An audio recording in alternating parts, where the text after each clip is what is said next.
mag-start mag-high school sa Antipolo. Yan, nag-start ako sa kalye mag-volleyball. Lalaro kasi ako ng volleyball, nakikita ko yung mga teammates ko masaya, na-enjoy nila yung puntos nila. Tapos ako, masaya ako pag nakapuntos ako, nakikita ko sila, na-enjoy nila yung celebration ko.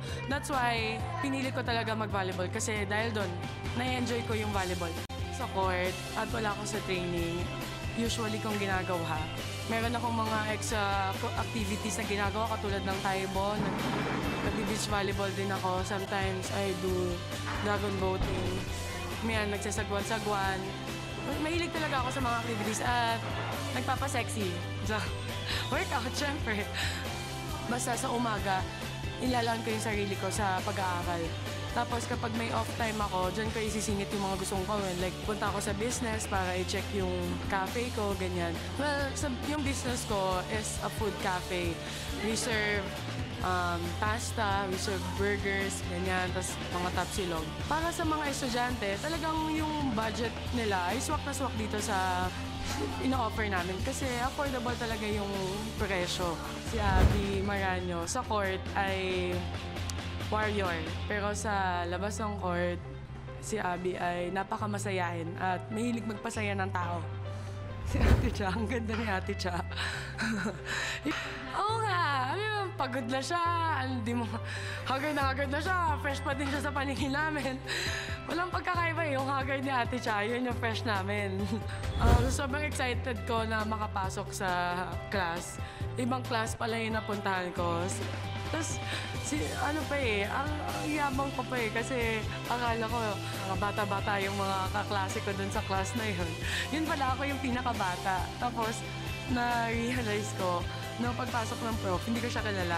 So, okay, so mali pala yung classroom na pinasukan ko. Sabi ko na mag-CR ako, pero di na ako bumalik. Hi, I'm Abigail Maranyo from F2 Logistics. Please support us and follow me on Twitter at Abby Maranyo. PSL, ito ang volleyball.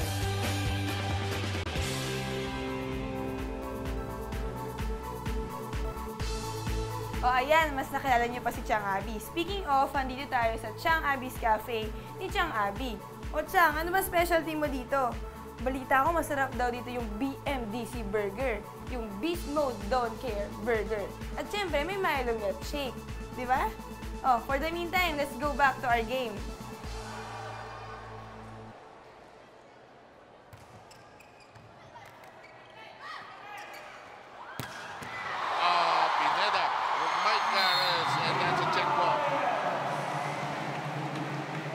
Maganda sana yung tapat tibang pero masyadong nalabanan yung bola kaya diretso regalo para kay Mika Reyes. Si Mika pag pumalo na regalo, diin ano? Kaya kahit anong effort mo to stop it, either sa baba o sa taas, masakit. Tillas. And it's a free ball forthcoming. 1-point lead para sa F2. Nagtagulo! Maganda yung bitin ni Maika Morada. Masyado mataas yung bola para sa kanya. Kaya nang pagpasok niya, nag-stop pa siya eh. Waited for the right time to go for the attack. Noong isang araw, tapos natin gawa ng first game na Wednesday yata. Si Chiki yata, saka si Anthony yata, 38-36. Oh yeah, I saw that. I think signal against Standard yon. 38-36. Sabi ko, baka today may 40. Mantala, Montillas ends up short. Masyadong na-baby yung palo ni Contillas. 18-17 naman. F2 and Reyes will be serving with that point lead.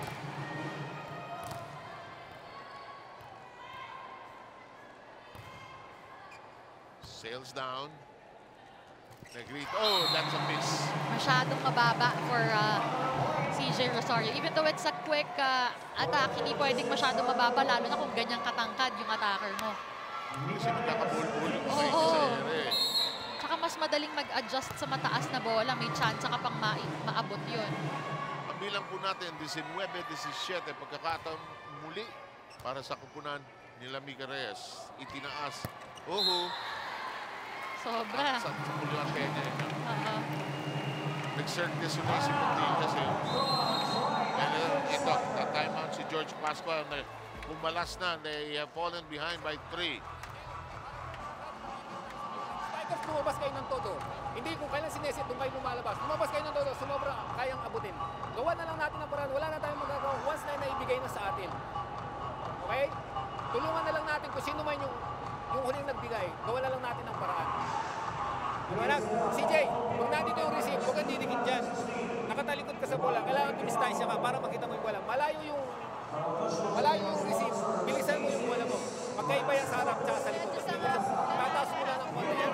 Balikan, konti ka. Nawawala yung konti natin. Huwag may challenge yung libero, ha? Huwag may challenge yung libero.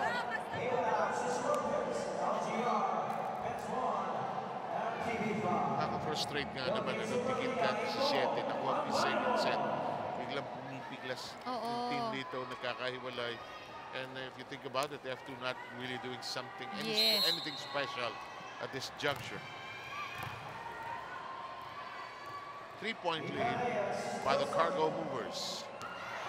Inside. Oo, ganun. I mean, parang right on cue na sinabi mo eh. F2 not really doing anything special. Serve wasn't that fast, wasn't that powerful, pero parang nawawala sa focus itong Petron. Si Bang Pineda tuloy yun. Feeling niya tusok siya masyado doon sa gitna ng depensa ron. So they misjudged that ball. Negrito. Back row attempt. Points thwarted. Recycled offense. Masyadong mababa. That was too low for Pontilla. She couldn't do anything about it. Kaya pagpalo niya, diretso sa block na tong F2. And F2, again, maganda rin yung pagkaka-timing kay Pontillas.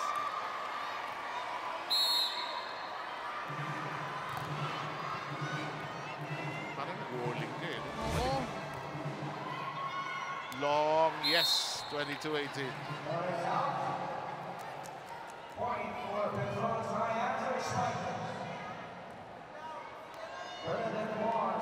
Nakatayo si Ramil. Salubong na naman ang kilay kasi serve eh.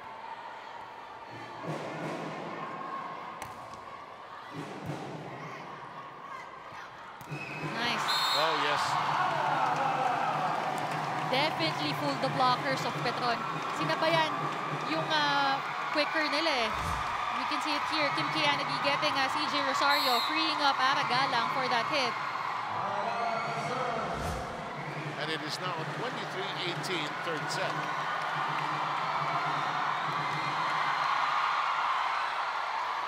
Oh, problematic. Hay pa. One-handed stab. Oh, yes! Yes, yes, yes! Straight into the heart of the Petron defense, and it is now set point. Again, really easy for F2 to get that point dahil napepeke yung mga blockers nila. Kaya naiiwan yung spikers nila, only having one blocker in front of them. Trying to listen in. Makita natin yung angle ng bola, angle ng blocker, angle ng court. Once na nandito, squat lang tayo sa ilalim ng net, malapit tayo sa block, hindi tayo makakadiskarte, nakailalim tayo sa block. So basic volleyball lang tayo. Okay? Maintindihan, try nyo naman eh. Ano lang, presence of mind lang lagi. Lagi lang kayo hihingi ang ball. Expectin nyo, ang bola lagi pupunta sa inyo. Para hindi kayo nagugulat. Kailangan yung killer instinct guys, nandun, hindi natatapos pa 24 yan.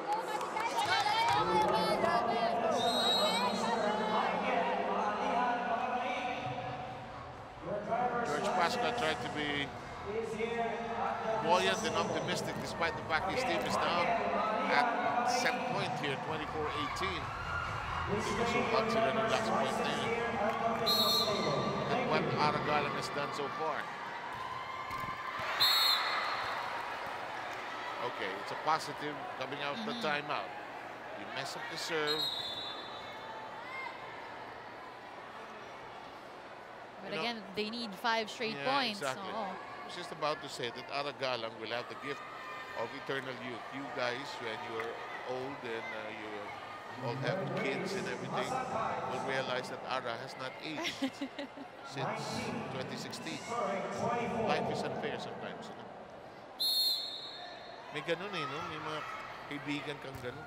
Hindi mo kang tumatanda. Awesome. Wish ko yun. Ay?